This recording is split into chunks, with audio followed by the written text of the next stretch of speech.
आप देख रहे जनगणमन और मैं हूं आपके साथ शीतल राजपूत। क्या राज्यपाल का पद खत्म कर देना चाहिए?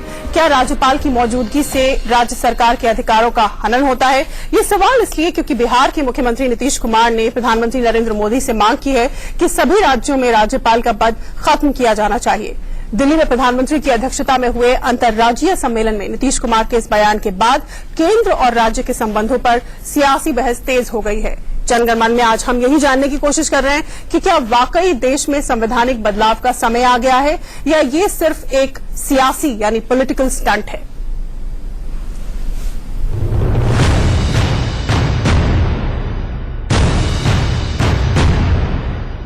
प्रधानमंत्री मोदी ने दिल्ली में देश भर के मुख्यमंत्रियों की बैठक बुलाई तो थी आंतरिक सुरक्षा पर चर्चा करने के लिए, लेकिन बिहार के सीएम नीतीश कुमार ने संवैधानिक बदलाव की बात कहकर पूरी चर्चा का रुख ही मोड़ दिया। नीतीश ने कहा कि सभी राज्यों में राज्यपाल का पद ही समाप्त कर देना चाहिए, क्योंकि संघीय लोकतांत्रिक व्यवस्था में राज्यपाल के पद की कोई जरूरत नहीं है। इसलिए या तो इस पद को खत्म किया जाए या फिर राज्यपाल के विवेकाधीन अधिकारों में कटौती की जाए। बिहार के सीएम की सलाह है कि किसी भी राज्य में राज्यपाल को बनाने या हटाने से पहले वहाँ के मुख्यमंत्री की मर्जी जरूरी हो। राज्यपाल की नियुक्ति में सरकारिया आयोग की ओर से तय मापदंडों का पालन किया जाए। राज्य में नई सरकार बनने की सूरत में राज्यपाल को बदलने पर संवैधानिक रोक लगाई जाए और किसी मुख्यमंत्री को हटाने से पहले राज्यपाल सदन के नेता को बहुमत साबित करने का मौका दे। उन्होंने नीतीश कुमार जी ने कहा कि गवर्नर की अपॉइंटमेंट के पहले वहां के मुख्यमंत्री से विचार विमर्श होना चाहिए, उनको इम्पोज नहीं किया जाना चाहिए, नहीं तो फिर जनतंत्र कुछ नहीं बच जाता। नीतीश का ये बयान इसलिए भी मायने रखता है क्योंकि हाल ही में सुप्रीम कोर्ट ने अरुणाचल प्रदेश की कांग्रेस सरकार की बर्खास्तगी के मुद्दे पर वहां के राज्यपाल ज्योति प्रसाद राजखोवा की कड़ी आलोचना की थी। इससे पहले उत्तराखंड में राष्ट्रपति शासन लागू करने को लेकर भी वहां के राज्यपाल की खासी किरकिरी हुई थी। जाहिर है विपक्ष इस मुद्दे पर नीतीश के साथ नजर आ रहा है, लेकिन बीजेपी इसे राष्ट्रहित के खिलाफ मानती है। अगर कोई कानून का दुरुपयोग होता है तो क्या कानून को हटा देंगे?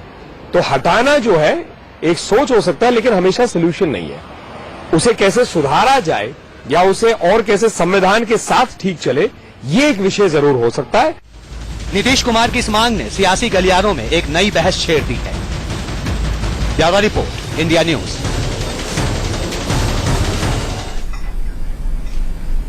और इस पर बहस करने के लिए हमारे साथ खास पैनल जुड़ गया है। मेरे साथ स्टूडियो में मौजूद हैं आलोक शर्मा, कांग्रेस के प्रवक्ता हैं। साथ ही हमारे साथ प्रेम शुक्ला जुड़ गए हैं, बीजेपी के प्रवक्ता। सौरभ भारद्वाज, आम आदमी पार्टी के प्रवक्ता। अजय आलोक, जेडीयू के प्रवक्ता। Doctor PM Tripathi, constitutional expert, संवैधानिक मामलों के जानकार भी हमारे साथ लखनऊ से जुड़ गए हैं। सबसे पहले मैं चलूंगी प्रेम शुक्ला जी के पास। प्रेम शुक्ला जी, पूरा का पूरा विपक्ष एक तरह से लामबंद हो गया है इस मांग को लेकर, पूरा विपक्ष एकजुट है। आप क्यों इससे फिर हिचकिचा रहे हैं? आपको लगता है कि ये साजिश है एक विपक्ष की आपके खिलाफ, आपकी सरकार के खिलाफ? देखिए, राज्यपाल का पद जो है वो एक संवैधानिक पद है।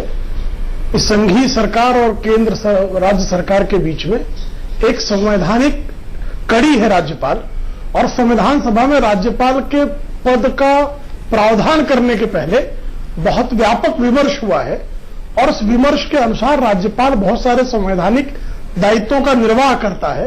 अगर किसी एक पद पर बैठे व्यक्ति का अगर उसके खिलाफ किसी कोर्ट ने या कुछ जनता ने या कुछ नेताओं ने उस पर कुछ विपरीत टिप्पणी कर दी, इसलिए उस पद को आप खत्म करने की बात करेंगे, तो बहुत सारे मुख्यमंत्रियों के कंडक्ट पर बहुत सारी बात हुई है, कल उसको खत्म करने की बात होगी। जजों की बात हुई है, उनके खिलाफ उनके कंडक्ट पर प्रश्न चिन्ह उठाए गए हैं, कल उनको खत्म कर देने की बात होगी। इस तरह से कोई जो है किसी भी चीज का इलाज नहीं है। और जब राज्यपाल के पद पर आदरणीय नीतीश कुमार जी जिस तरह की बात कर रहे हैं, काश जब बूटा सिंह ने उनकी सरकार को बर्खास्त किया था उस समय उन्होंने ये बात क्यों नहीं उठाई, एक बड़ा प्रश्न लोगों के मन में उठेगा। और तब भी उठेगा जब एक डब्ल्यू वांचू, जिनको पहली बार पहले जो है वांचू जी इस तरह के व्यक्ति हुए जिनकी जो है ऑगस्टा वेस्टलैंड डील में बाकायदा जो है इंट्रोगेशन हुआ, तब भी लोग मौन रह गए, उन पर कोई बात नहीं की गई। तब भी किसी ने बात नहीं की जब एनडी तिवारी जो एक राज्य के महामहिम के पद पर बैठे थे और वो इस तरह की गतिविधि में पाए गए, तब भी किसी ने बात नहीं की। सुप्रीम कोर्ट ने राज्यपाल के अधिकारों पर, विधानसभा अध्यक्ष के अधिकारों पर, मुख्यमंत्री की कर्तव्य प्रणाली, कार्य प्रणाली पर, मंत्रियों की कार्यप्रणाली पर पूरा एक आप जो है रिसर्च बुक ही अलग अलग लोगों पर लिखा जा सकता है। लेकिन इस कारण जो है किसी पद को आप खत्म कर देंगे, ये सियासी विमर्श हो सकता है। लोकतंत्र में, संवैधानिक लोकतंत्र में इस तरह की मांगों के लिए भी स्थान है, लेकिन इस तरह की मांगे मान ही नहीं जाएं, ये आवश्यक नहीं है। ठीक है, अजय आलोक के पास चलती हूँ, जेडीयू के प्रवक्ता, क्योंकि मांग जेडीयू की ओर से आई, नीतीश कुमार ने ये मांग की। अजय जी, जो तर्क दिया है प्रेम शुक्ला ने, उसमें कुछ तो दम है। उनका ये कहना है कि भाई अगर मुख्यमंत्री के खिलाफ शिकायत है तो क्या आप मुख्यमंत्री का पद समाप्त कर देंगे, किसी जज के खिलाफ शिकायत है तो क्या आप जज का पद, तो ये तो कहीं कोई सोल्यूशन नहीं हुआ ना, कोई रास्ता नहीं हुआ।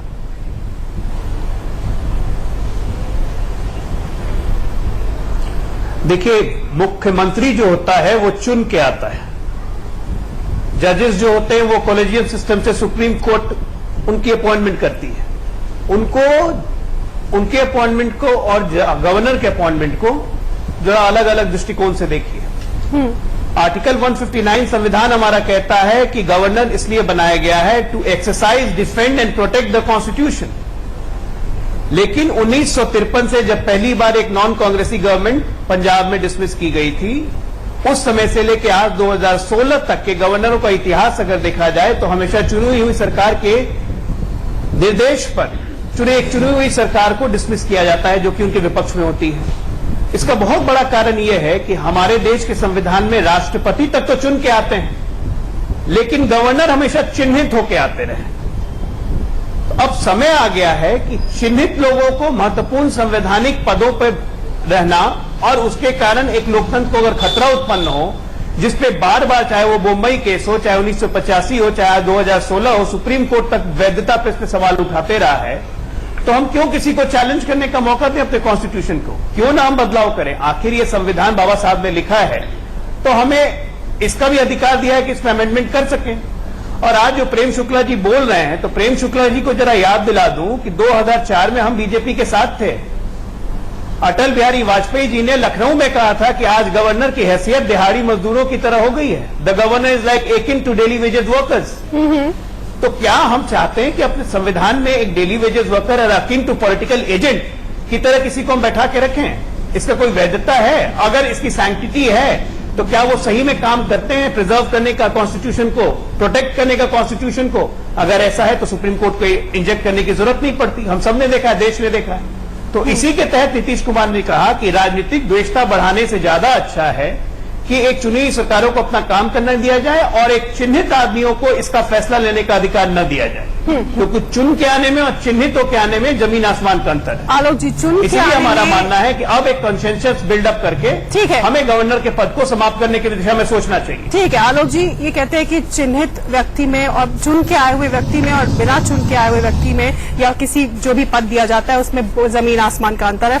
वक्त आ गया कि हम सब लामबंद हो। आपकी पार्टी का इस पर ओपिनियन क्या है? देखिए, मैं समझता हूँ संवैधानिक पद है राज्यपाल, उस पर केवल निर्णय लेने से नहीं होगा कुछ भी।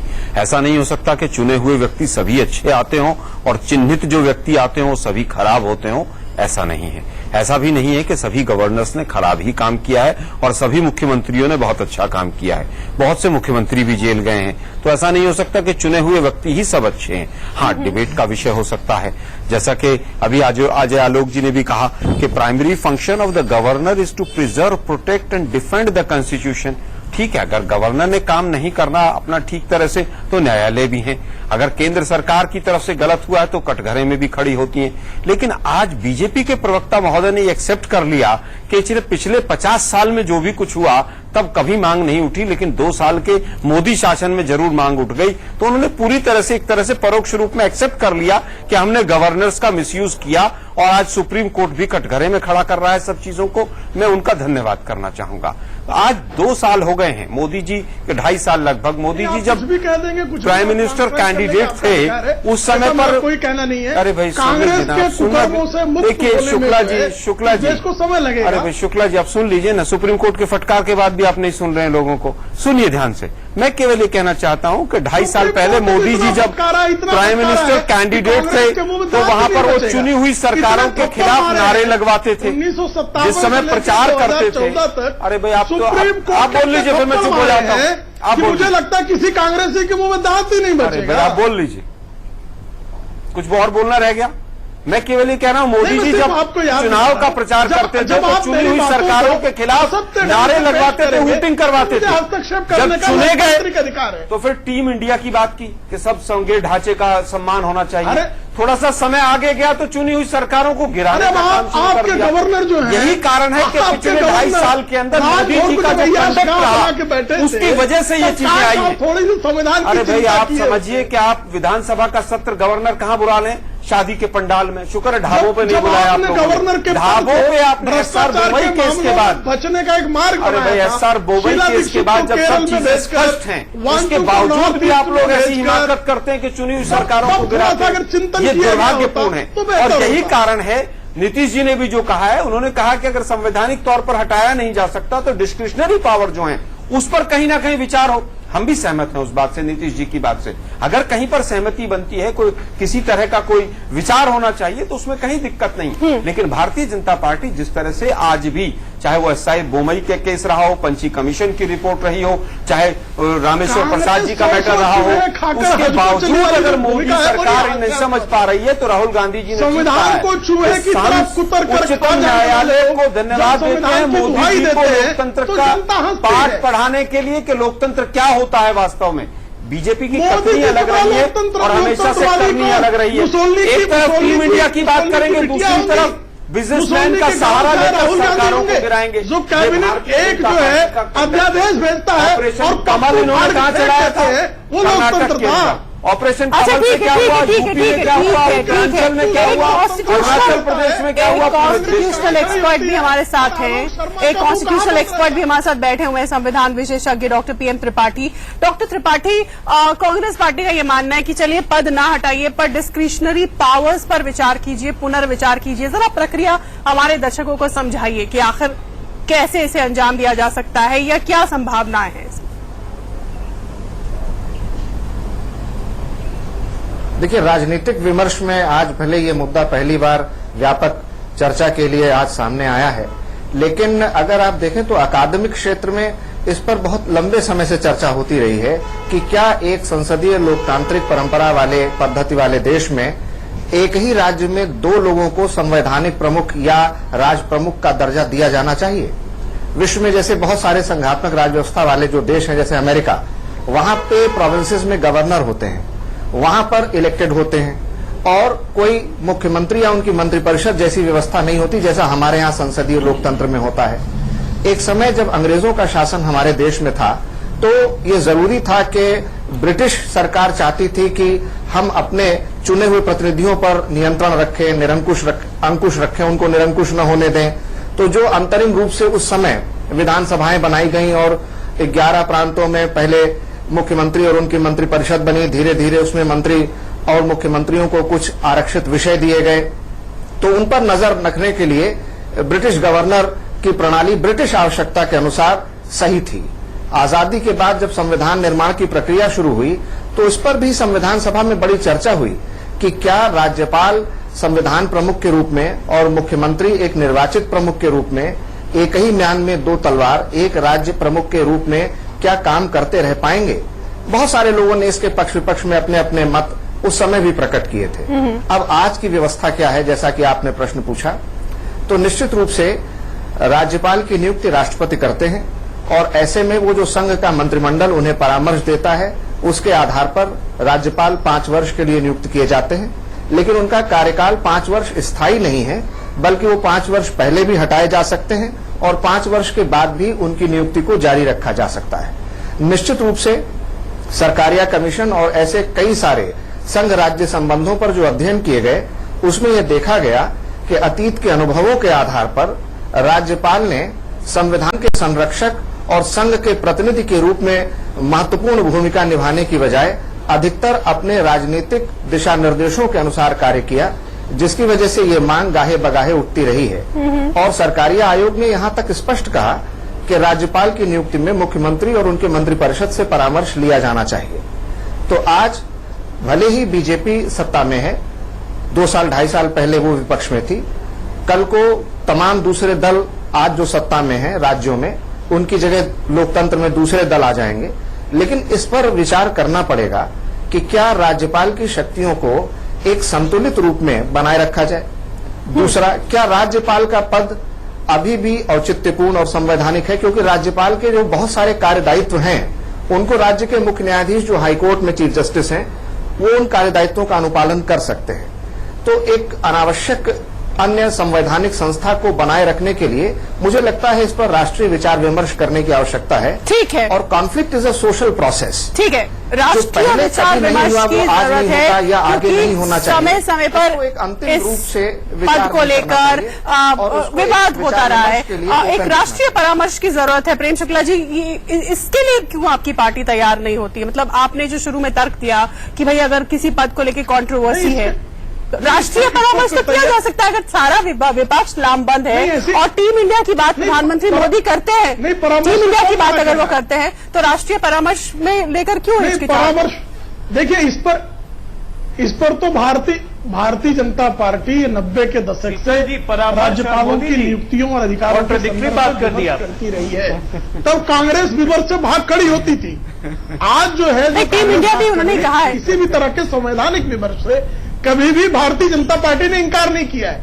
किसी भी संवैधानिक पद पर यदि कॉन्फ्लिक्ट किसी प्रकार का पैदा हो रहा है तो उसे विमर्श, ये में सारे प्लेयर्स का एक लक्षण है। कभी भारतीय जनता पार्टी इस तरह के विमर्श से नहीं भागती है। ये भागना कांग्रेस की परंपरा है। सरकारिया कमीशन क्यों नियुक्त हुआ?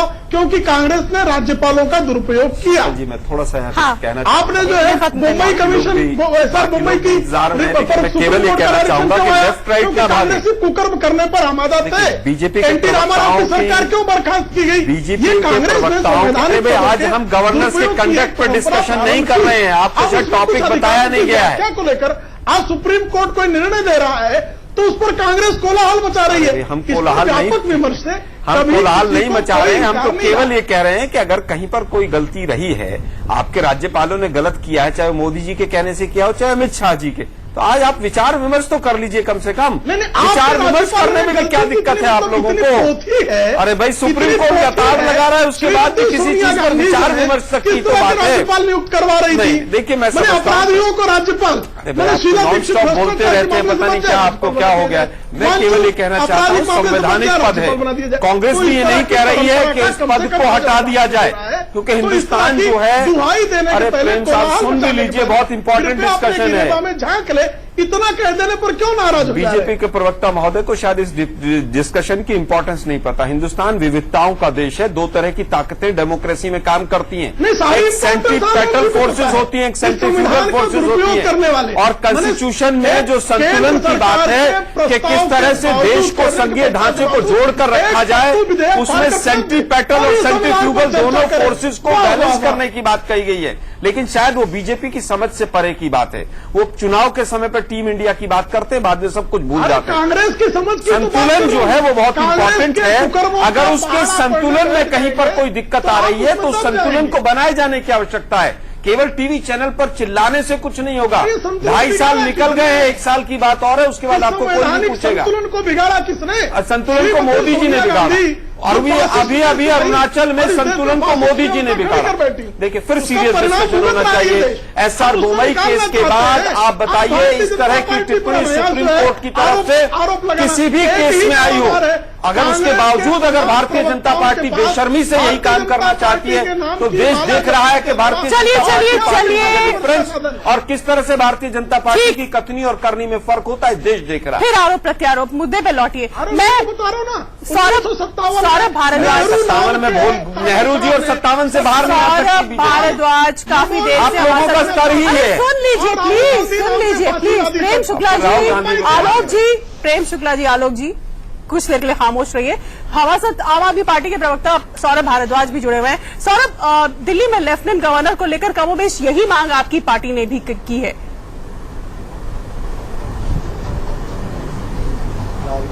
सौरभ, क्या आप मुझे सुन पा रहे हैं? लगता है सौरभ से हमारा कनेक्शन अभी इस वक्त जुड़ा नहीं है। कुछ कहना चाह रहे थे अजय आलोक, आपको जोड़ना चाह रहे थे इसमें? जी अजय जी। देखिए, मैं बस 2 बातें को जोड़ना चाह रहा हूं। अभी आपने कहा शुक्ला जी से कि परामर्श क्यों नहीं करते, तो परामर्श और मोदी जी दोनों कॉन्ट्राडिक्टरी है, परामर्श नहीं होगा। बात टीम इंडिया की हो रही है, तो टीम इंडिया बिल्कुल चाहते हैं, लेकिन टीम इंडिया के 14 के 15 खिलाड़ी चाहते हैं बिल्कुल शांत विचारधारा से। यहाँ पे टीम इंडिया बनती नहीं है। और जो टीम इंडिया आप देखिए, प्रेम शुक्ला जी जो है ना, प्रेम शुक्ला जी आज कसम खा के आए कि चुप नहीं होंगे, पूरी डिबेट बोलते रहेंगे। अभी बीजेपी में जगह पक्की नहीं हुई है ना। हम आप जैसे अभी बीजेपी में अपनी जगह पक्की करने के लिए बोलते रहे, कर्तव्य बन जाता किसी है। को बोलने नहीं देंगे। आप जैसे सेना में भी यही हाल था, आप जैसे बाहर का रास्ता था, बीजेपी में वही हाल। बोलना ही जिनका एक अरे चुप रहिए, आप किसी और को बोलने दीजिए वालों के बारे में उनका अच्छा चलिए, आप दोनों आपस में बाद में भिड़िए, आप दोनों आपस में बाद में भिड़िए। हमारे साथ सौरभ भारद्वाज शायद जुड़ चुके हैं। सौरभ, क्या आप मुझे सुन पा रहे हैं? मोदी जी आपको नहीं, नहीं आप सुन रहे विमर्श कर रहे हैं। एक सेकेंड, सौरभ आप मुझे सुन पा रहे हैं? परिवार वंश के साथ ये सिद्ध कर दे कि मोदी जी परामर्शवादी नहीं है। हाँ, मैं सुन पा रहा हूँ आपको। मैं सुन पा रहा हूँ। सौरभ, जो मांग नीतीश कुमार ने की है दिल्ली में लेफ्टिनेंट गवर्नर को लेकर, कमोबेश वही मांग आपने भी की। आप सुप्रीम कोर्ट भी गए, लेकिन आपको मुंह की खानी पड़ी। अब आप क्या कहेंगे आगे इस पद को लेकर, इसको छिड़ी हुई बहस को लेकर?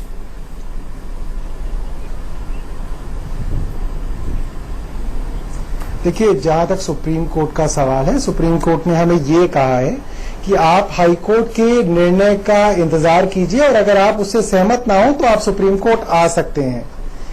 और जहां तक गवर्नर और लेफ्टिनेंट गवर्नर्स का सवाल है, ये चीज कांग्रेस के जमाने में भी देखी गई और आज मोदी जी के जमाने में भी देखी जा रही है कि ये जो गवर्नर्स हैं, ये कोई कॉन्स्टिट्यूशनल पद तो हैं मगर सिर्फ नाम के हैं। बेसिकली ये वो काम करते हैं जो सेंट्रल गवर्नमेंट इनसे चाहती है। और जब आप कॉन्स्टिट्यूएंट असेंबली के अंदर देखें कि जिस तरह से गवर्नर की भूमिका पर समीक्षा हुई थी, तो पहली 2 रीडिंग्स के अंदर इस पद को इलेक्टेड पद बनाया गया था कि ये डायरेक्टली इलेक्ट होगा। पर बाद में कॉन्स्टिट्यूएंट असेंबली में सोचा गया कि एक ही स्टेट के अंदर 2 तरीके के इलेक्टेड लोग नहीं हो सकते, उससे मल्टीप्लिसिटी ऑफ पावर हो जाएगी, इन दोनों के बीच में फ्रिक्शन रहेगी, विरोध रहेगा। इसलिए सोचा गया कि गवर्नर जो है वो नॉमिनेटेड पोस्ट रहेगी और जो चीफ मिनिस्टर होंगे वो सुप्रीम पावर होंगी उस स्टेट के अंदर, और गवर्नर जो है on the aid and advice of council of ministers काम करेंगे। मतलब जिस तरीके से इस गवर्नर के रोल का दुरुपयोग हो रहा है और सुप्रीम कोर्ट की कॉन्स्टिट्यूशनल बेंच ने इतना करारा जवाब दिया है इस बार की जो सेंट्रल गवर्नमेंट है उनको, तो ये बात तो साबित हो गई कि आप वैसे तो कोऑपरेटिव फेडरलिज्म की बात करते हैं, आप मॉनसून सेशन से पहले सर्वदलीय बैठक बुलाते हैं और मीठी मीठी बातें करते हैं और अखबारों में छपवाते हैं, मगर आप दूसरी पार्टियों की सरकार गिरा देते हैं और अनकॉन्स्टिट्यूशनल तरीके से दादागिरी करके गिरा देते हैं। चलिए सौरभ, एक ब्रेक का वक्त हो रहा है, मुझे आपको रोकना होगा, सभी मेहमानों को रोकना होगा, लेकिन हाथ खड़ा किया डॉक्टर पीएम त्रिपाठी ने, वो इसमें कुछ जोड़ना चाह रहे थे इस छोटे से ब्रेक। कांग्रेस के प्रवक्ता आलोक जी, ये कहना लोगों का कि अनावश्यक पद है, जाहिर तौर पर जिन लोगों ने संविधान लिखा कुछ तो सोचा होगा, क्योंकि कहीं ना कहीं कंट्रोल की जरूरत तो रहती है राज्यों में। देखिए, मैं समझता हूं कि डेमोक्रेसी के अंदर, मैं पहले भी कह रहा था, सेंट्रीपेटल और सेंट्रीफ्यूगल फोर्सेस होती हैं जो देश को एक संघीय ढांचे में जोड़ कर रखती हैं। आप इसको केवल हरियाणा, हिमाचल, उत्तरांचल के कंटेक्स्ट में मत देखिए, नॉर्थ ईस्ट के कंटेक्स्ट में भी देखिए कि सेंट्रल का कंट्रोल होना स्टेट्स के ऊपर जरूरी है। अगर कहीं पर कोई कमी आती है किसी चीज में, उसको दुरुस्त किया जाना चाहिए, लेकिन उस पद को अनावश्यक संस्था कहना मैं समझता हूं उचित नहीं होगा। क्या आप समझते हैं कि चुनी हुई सरकारों को पूरी तरह से निरंकुश छोड़ दिया जाए? आज दिल्ली में अगर पूर्ण राज्य का दर्जा होता तो केजरीवाल साहब शायद ओबामा वो तो कह रहे हैं कि वो दिल्ली को लंदन बना देंगे, आज ही का स्टेटमेंट है। देखिए, वो तो दिल्ली को क्या बनाएंगे, कभी कहते हैं शंघाई बनाएंगे, कभी कहते हैं न्यूयॉर्क बनाएंगे। हम तो कह रहे हैं भाई पेशावर और किसी तरह से काबुल वाबुल मत बना दीजिएगा, यहां पर बुरा हाल हो जाए। हम तो केवल इतनी रिक्वेस्ट कर रहे हैं। लेकिन भारत विविधताओं का देश है और विविधताओं में कहीं ना कहीं विघटनकारी शक्तियां सर उठाती हैं, तो केंद्र का कंट्रोल होना इंपॉर्टेंट है। फिर भी अब अगर एसआर मुंबई केस देखें, पंची कमीशन देखें, और आज जो अभी 2 दिन पहले अरुणाचल गवर्नमेंट के बारे में सुप्रीम कोर्ट की ऑब्जर्वेशन आई है, उसमें काफी हद तक गवर्नर की जो सीमाएं हैं, जो पावर्स हैं, डिस्क्रिशनरी पावर्स भी हैं, उनको बांधा है। अब बीजेपी के प्रवक्ता और बीजेपी सरकार ना समझे तो ये उनकी नासमझी है। उनको पूरी तरह से बताया गया कि भाई विधानसभा के सत्र ढाबों पे और शादी के पंडालों में मत लगाइए मोदी साहब। आज समझना चाहिए केंद्र की सरकार को कि इस पद का दुरुपयोग ना करें, और कहीं पर अगर गुंजाइश है बातचीत की तो उसके लिए भी तैयार रहें। लेकिन जैसा कि आलोक जी ने कहा, मोदी साहब और विचार विमर्श दोनों आपस में कॉन्ट्राडिक्टरी। डॉक्टर पीएम त्रिपाठी जवाब देना चाहते हैं। नहीं, मोदी साहब का नाम नहीं, अच्छा सुप्रीम कोर्ट के आदेश में मोदी साहब के नाम का उल्लेख नहीं है, लेकिन आलोक शर्मा सुप्रीम कोर्ट के जजमेंट का नहीं, पंडित नेहरू जी का तो नाम था उसमें, इससे अधिक सीमा क्या हो सकती है? राहुल गांधी का तो नाम था जिनका आप रोज माना जपते हैं। का नाम हो अगर ये बहुत ही राष्ट्रीय महत्व का विषय है और मैं चाहता हूं कि इस पर आज आपके माध्यम से, आपके चैनल के माध्यम से ये विमर्श होना चाहिए कि हम इस पर विचार करें कि राज्यपाल क्या कार्यदायित्वों का निर्वहन करते हैं। यदि इस पर आप देखें तो निश्चित रूप से राज्यपाल के कुछ बड़े महत्वपूर्ण कार्यदायित्व हैं। जैसा कि पहला कार्य उनका यह है कि वो सुनिश्चित करें कि जो राज्य की निर्वाचित चुनी हुई सरकार है वो संविधान के अनुसार कार्य करे। दूसरा, उनका यह कार्यदायित्व है कि संविधान के दिशा निर्देशों के अनुसार जो संघ के दिशा निर्देश राज्य को दिए जाते हैं उसका भी अनुपालन हो। तीसरा, जो हमारे यूनियन टेरिटरीज हैं, संघ शासित क्षेत्र हैं, जैसे कि दिल्ली और पुडुचेरी, जहां पर राज्य का दर्जा नहीं है लेकिन फिर भी मुख्यमंत्री और उनके मंत्रिपरिषद हैं, इसलिए राज्य सूची के कुछ विषयों पर पूरी तरह से उनके अधिकार नहीं है जैसे कि अन्य राज्यों के हैं, तो यहां पर भी उपराज्यपाल की भूमिका थोड़ी अलग होती है। एक और विषय है कि जो हमारे उत्तर पूर्व के राज्य हैं वहां पर जो देश की क्षेत्रीय अखंडता और संप्रभुता है उससे जुड़े बहुत सारे कार्य अधिकार राज्यपाल को दिए गए हैं। इसी तरह से अगर आप गुजरात में देखें तो सौराष्ट्र और कच्छ, महाराष्ट्र में देखें तो विदर्भ और मराठवाड़ा, अगर आप नॉर्थ ईस्ट के राज्यों में देखें तो लॉ एंड ऑर्डर से लेकर Panchayati Raj, local self government, financial administration और पब्लिक एडमिनिस्ट्रेशन से जुड़ी तमाम महत्वपूर्ण दायित्वों का निर्वहन राज्यपाल करते हैं। तो सिर्फ इतनी आसानी से कि हम और आप यहां बैठ करके अतीत के अनुभवों के आधार पर कुछ गलत या सही निर्णय यहीं पर लेकर के फैसला करें, क्योंकि अतीत में जितनी भी सरकारें रही हैं, विशेषकर कांग्रेस के समय से लेकर अब तक, उसमें राज्यपाल के पद को लेकर के विवाद होते रहे। ठीक है अजय आलोक जी, कई सारी रिस्पॉन्सिबिलिटीज, कई सारी जिम्मेदारियां राज्यपाल के पास होती हैं। अनावश्यक पद ये नहीं है, चेक एंड बैलेंस की जरूरत होती है डेमोक्रेसी में, बिल्कुल। तो ऐसे में आपकी पार्टी का, आपके नेता का कि ये मांग की पूरी तरह से खारिज की जाए, कहीं ना कहीं अटपटी जरूर लगती है।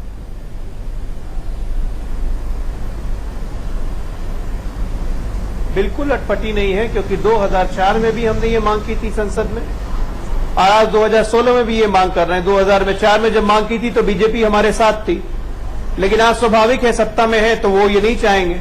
लेकिन एक बात मैं याद दिलाना चाहूंगा यहाँ प्रेम शुक्ला जी को भी कि 60 वर्षों तक कांग्रेस का शासन रहा, राज्यपाल का पद दुरुपयोग हुआ, हम लोग भी चिल्लाते रहे। 2004 में बिहार में हमने देखा है। तो राजनीतिक प्रतिद्वंद्विता में ये चलता है। लेकिन खुद प्रधानमंत्री मोदी जी 2012 के चुनाव में कमला बहन के पे सवाल उठाते हुए, जो लोकायुक्त की नियुक्ति जो गुजरात में हुई थी, उन्होंने राज्यपाल के पद की वैधता पर सवाल उठाया था। 2007 के चुनाव में प्रधानमंत्री मोदी जी के हिसाब से चुनाव आयोग नहीं चल रहा था तो उन्होंने लिंग 2 पे सवाल उठा दिए थे। तो ये तो आपकी कन्वीनियंस का मतलब हो गया ना। आप जब विपक्ष में हो तो आपको राज्यपाल, चुनाव आयोग कोई पसंद नहीं आता है, और आप सत्ता पक्ष में हो तो आपको सारे लोग पसंद आ जाते हैं। तो क्या टीम इंडिया यही हुई कि मेरे अपने लोग हो गए तो टीम इंडिया हो गई और मेरे अपने जैसे लोग नहीं हुए तो टीम इंडिया नहीं है? ये एकाधिकार की जो भावना है, इस भावना से देश नहीं चल सकता। आपको सबको लेके चलना पड़ेगा। अगर आप सत्ता में हो तो विपक्ष तो रहेगा, और आप अगर कुछ गलत करोगे तो उसका विरोध होगा। चलिए, अगर आप संवैधानिक पद का दुरुपयोग करते हैं तो उसके खिलाफ आवाज उठेगी। इसका जवाब सिर्फ आप नहीं कर रहे, पहले भी लोग कर रहे हैं, इसलिए हम कह रहे हैं कि इसका जवाब ले लेते हैं। अकेला ही नहीं रहेगा। प्रेम शुक्ला, उनका ये कहना काफी वाजिब है कि भाई जब आप विपक्ष में थे तब तो आप इस सब मांग में समर्थन करते थे, इस सब इन मांगों को सपोर्ट करते थे। आज क्योंकि आप सत्ता पक्ष में है तो आपको ये गलत लग रही है मांग? भारतीय मैंने नहीं, आलोक के साथ संकट ये है कि पूरी बात सुनते नहीं है। मैंने पहले ही कहा कि इस तरह के विमर्श की भारतीय जनता पार्टी समर्थन करती रही है, और नीतीश कुमार जिस आंदोलन से जन्मे, उस आंदोलन की जो सरकार है 1977 की, आते ही सबसे ज्यादा व्यापक पैमाने पे राज्यपालों को बदलकर मुख्यमंत्रियों की सरकार बर्खास्त कर 356 का मास दुरुपयोग जिस सरकार ने किया, वो नीतीश कुमार उसी धारा से आते हैं। तो कृपा करके भारतीय जनता पार्टी नरेंद्र मोदी जी को किसी तरह सबसे बोलने के पहले नीतीश कुमार किस तरह के धारा से आए हैं और किस तरह के नृशंस लोकतंत्र की नृशंस हत्या करने वाले तत्वों का समर्थन करते रहे, सिर्फ उसको झांक ले। भारतीय जनता पार्टी और मोदी जी के बारे में बोलने से पहले वो अपने गिरेबा में झांकेंगे तो बेहतर रहेगा। आलोक जी, मैं समझता हूं कि जिस तरह से बार बार कांग्रेस के ऊपर अरे हम तो मोदी जी जो मोदी जी ने कहा वो आपको याद दिला रहे हैं। वो तो सब भूल उस भाल पे आप गए। क्यों नहीं बोलते हैं? वो अजय आलोक जी सब मैं भूल तो गए आपको हैं, उनको नीतीश कुमार आवश्यकता की भी नहीं। हरकतों को याद दिला रहा हूं। चुनाव से पहले 2012 के चुनाव में कहा वो याद दिला रहे हैं। अजय आलोक जी नीतीश राम कुमार मंदिर के और भूल 300 गए, साल की थोड़ा पार्टी खराब उन्हीं है। को भूल गई है तो नीतीश तमाम कुमार का याद राजनीतिक खराब है, जहां से शुक्ला हुआ, जी। नीतीश कुमार आज के का जो घर विषय बनाल है उस पर रहे तो राजनीतिक बेहतर घर रहेगा। बनाल प्रेम उस जी, घर हम बनाल से सबको काटते हैं क्या नीतीश कुमार? देखिए मैं केवल ये कहना चाहूंगा कि जब से एसआर बोमई केस आया है, जब से सुप्रीम अरे कोर्ट के प्रेम 3-4 शुक्ला जी, ऑब्जर्वेशन आपकी आए हैं, याददाश्त कमजोर है तो मैं क्या करूं? नहीं 3-4 ऑब्जर्वेशन आए हैं, उसके बाद ना कांग्रेस के ऊपर नहीं, मैं ना आपको कांग्रेस के 1977 किसी भी की याद गतिविधि दिला के रहा हूं, मेरी ऊपर कोई याददाश्त तो अंकुश कमजोर लगा है या होती किसी है। तरह का क्वेश्चन आपकी मार्क आया याददाश्त तो है। चली गई लगता 10 साल का हमारा यूपीए का शासन रहा, डिलीट हो सुप्रीम गई कोर्ट है। की कभी भी इस तरह की टिप्पणी नहीं आई जैसी मोदी जी के शासन में 2-3 बार आ गई है। मैं समझता हूं कि आज जिस तरह से भारतीय जनता पार्टी अरे बोमई के लोकतंत्र मामले की में क्या निशंस टिप्पणी हत्या थी करना भाई? चाहती है, और प्रजातंत्र बूटा का सिंह के सम्मान मामले में नहीं क्या करना टिप्पणी चाहती थी? है, उसके बाद बूटा भी सिंह अगर के वो लोग मामले में नहीं जूता समझे मारा तो तो सुप्रीम ये कोर्ट ने उनके आपको। विवेक के ऊपर है कि टीवी चैनल पर केवल आकर बोलना बूटा है सिंह के मामले या का जवाब दे इंपॉर्टेंट दीजिए। इशू के ऊपर वो बहुत बार ज्यादा- बार बूटा सिंह के मामले का जिक्र कर रहे हैं। बूटा जवाब सिंह का के जवाब मामले में दीजिए। जूता मारा था क्या तो हुआ जूता। क्या नहीं हुआ, पहले क्या क्या हुआ, आज उसको हम निर्णय करने के लिए नहीं बैठे कि भाई उस समय पर क्या हुआ था। आज का जो विषय नहीं, है आप उस पर 10 रहें। वर्ष का जो मुझे आप केवल ये उदाहरण बता दे रहे हैं, दीजिए यूपीए झूठ शासन बोलते काल समय में यूपीए ये ध्यान 1 और रखना 2 चाहिए कि सामने वाला सुन जब रहा से है, एक और सुप्रीम आपके कोर्ट झूठ का को जो एसआर है, बोमई उसके केस ऊपर है, बात कर रहे हैं। केस है, रामेश्वर प्रसाद केस, उसके बाद कहीं पर भी बूटा अगर सिंह के मामले में डिफाइंड क्या दायरों बात को अगर करते हैं? लांघा गया हो तो और जरूर हम नीतीश कुमार कांग्रेस की सुनने को सरकार को तैयार है, जिस लेकिन तरह से आप बूटा लोगों सिंह ने ने जानबूझकर पिछले जो 2 राज्य हैं, जो है सुप्रीम उत्तरांचल कोर्ट का क्या और निर्णय अरुणाचल था? प्रदेश, और वो दोनों ही कांग्रेस बॉर्डरिंग ऊपर स्टेट थे, उठा आप के लोगों ने जानबूझकर अपनी झूठी वाहवाही के चक्कर में सरकारों को गिराया। देश की जनता आपको कभी अरे वहां माफ तो नहीं आज करेगी। सिद्ध हो गया कि आप तब नमन तुकी को जो है अरे भाई उनकी क्या सरकार सिद्ध को हो गया बहुमत यार, के अभी भी साथ आप लोग सिद्ध हो गया। अभी भी अरुणाचल पे अपने आप को ब्लैक और डिफेंड कर व्हाइट रहे दे हैं। रहे हैं। लेकिन नमन तुकी और की आप सरकार लोग को मीडिया शादी के पंडालों में विधानसभा के सत्र चलाकर अभी भी आप उत्तरांचल में डिफेंड कर रहे हैं। नेता मोदी साहब को, अमित शाह जी को, दोनों को देश से माफी मांगनी चाहिए। आप डिफेंड करने के लिए बैठ रहे सरकार हैं। को बहुमत नहीं था, ये अरे भाई बहुमत था कि नहीं था वो तो सारा पता चल गया। बना के दिखाइए ना। सुप्रीम कोर्ट ने भी आप देख जिस लिया। नमन तुकी के लिए जो है सुप्रीम कोर्ट ने क्या कहा वो गलत कहा क्या? आप सुप्रीम कोर्ट का अपमान कर रहे हैं क्या? बहुमत नहीं था, ये सिद्ध है। इसका मतलब सुप्रीम कोर्ट ने जो निर्णय दिया वो गलत दिया। मैं बीजेपी ये बिल्कुल कह रही नहीं कर है। रहा हूं। मैं समझता हूं कि सुप्रीम कोर्ट का कम से कम सम्मान करना सीखें आप लोग। नहीं तो आप CLP संवैधानिक संस्थाओं का भारतीय जनता पार्टी सम्मान करेगी तो देश का लोकतंत्र मजबूत होगा। लेकिन आप लोग हमेशा संवैधानिक संस्थाओं का अपमान करते आए हैं। आप लोगों ने तो आरएसएस ने 52 साल तक तिरंगे को संविधान का अपमान करने का अरे भाई ठेका तिरंगे को नेहरू नहीं से माना आप लेकर लोग, पप्पू तक, लोकसभा सांसद पंडित नेहरू से और लेकर संविधान पप्पू तक, और इनको कैसे संविधान के मानेंगे साथ आप जो लोग? छल किया है आप आपने, लोगों ने उस पर हमेशा क्या ही बात की जाए? संवैधानिक संस्थाओं उसको का अपमान पुराण किया लिखा जा है सकता और है। इसका जीता पंडित जागता नेहरू उदाहरण नाम के आपका अभी खलिया से वक्तव्य है लेके कि सुप्रीम पप्पू कोर्ट तक के क्या निर्णय को भी आप हरकत क्वेश्चन की मार्क और बहस का क्या कटघरे में फायदा खड़ा है? कर ना रहे तो हैं। कुछ सुनाई दे रहा है, न किसी का पक्ष समझ में आ मैं रहा है। सुप्रीम कोर्ट के निर्णय के और ना परिणाम आप पूरी तरह से सुप्रीम कोर्ट के निर्णय को कटघरे में खड़ा कर रहे हैं। कर रहा हूं। केवल अपनी अपीयरेंस के लिए सुप्रीम कोर्ट का अपमान कर रहे हैं। मैं आपकी तरह आपने हमेशा संविधान और संवैधानिक संस्थाओं का अपमान किया। भाजपा की ये परंपरा रही मैं राजीव गांधी की भारतीय तरह, जनता इंदिरा पार्टी का गांधी की यही तरह चरित्र तानाशाही रहा है और उसी इंदिरा चरित्र गांधी का और पालन राजीव कर रहे गांधी हैं। की आप कोई तरह गलत काम हूं। नहीं कर रहे हैं। नेहरू की तरह नकारा नहीं हूं प्रश्न मत और बनाइए। पप्पू की तरह जो है नेहरू जी, कोंगापंथी नहीं हूं। कहां से और क्या स्तर हो गया आप संवैधानिक लोगों इसी पर का? सीमित अरे रहिए। सुप्रीम कोर्ट पर बात कर रहे हैं, कम से कम उसका अपमान मत कीजिए। संवैधानिक संस्थाओं का अपमान मत कीजिए। सुप्रीम कोर्ट की बात कर रहा हूं।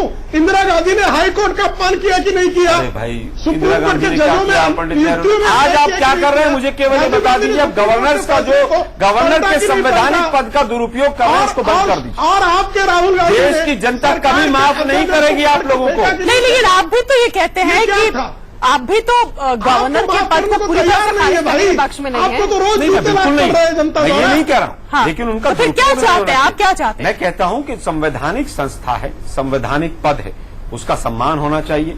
तमाम जो हमारे संविधान में प्रावधान है उनको देखा जाना चाहिए। सुप्रीम कोर्ट के उसके ऊपर निर्णय आए हैं, अगर उसके बावजूद कहीं परिवर्तन की डिस्कशन की आवश्यकता है उसके लिए भी कांग्रेस पार्टी ओपन है। लेकिन अरुणाचल में जिस तरह से सरकार को गिराया गया, एक पंडाल के अंदर, एक मैरिज ब्यूरो के अंदर गवर्नर ने वहां पर विधानसभा का सत्र बुलाया, ये मोदी जी और अमित शाह जी के निर्देश पर हुआ। ये दुर्भाग्यपूर्ण है। उत्तरांचल में, अरे भाई सुन लीजिए ना यार। अच्छा चलिए, एक ब्रेक का वक्त है, ब्रेक के बाद जानने की कोशिश करेंगे कि आखिर एक रास्ता कैसे खोजा जाए, कैसे इस मसले पर बहस की जाए। और जैसे कि टीम इंडिया की बात प्रधानमंत्री मोदी कहते हैं, विपक्ष को भी उन्होंने कहा, तमाम राज्यों को, कि मेरी टीम है, ये टीम इंडिया है। तो सब लोग मिलकर अगर इस मसले पर विचार करें तो क्या रास्ता निकलता हुआ दिखाई देता है। संविधान विशेषज्ञ की भी हम राय लेंगे छोटे से ब्रेक के बाद।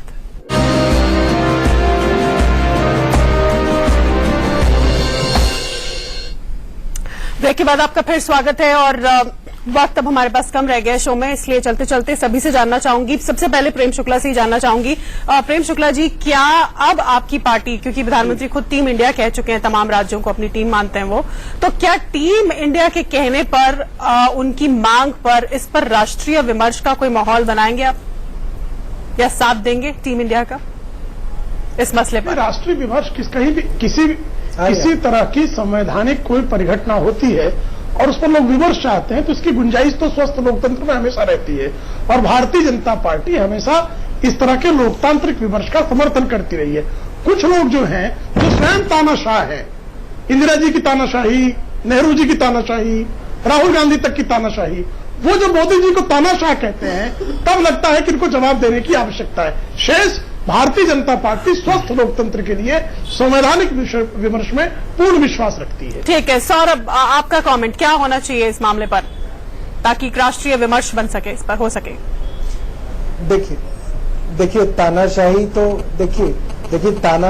तो इंदिरा गांधी जी ने भी दिखाई थी और नरेंद्र मोदी दिखा रहे हैं। इसके ऊपर परामर्श होना चाहिए और गवर्नर का पोस्ट नहीं हट सकता तो कम से कम गवर्नर अपॉइंट करने के अंदर चीफ मिनिस्टर की कंसल्टेंसी होनी चाहिए, जैसे सीवीसी के चीफ के लिए होती है, लोकपाल की नियुक्ति के अंदर होती है। आपको बाकी स्टेक होल्डर से कंसल्ट करके लोगों को लगाना चाहिए, अपने राजनीतिक चमचों को गवर्नर नहीं लगाना चाहिए। अच्छा आलोक,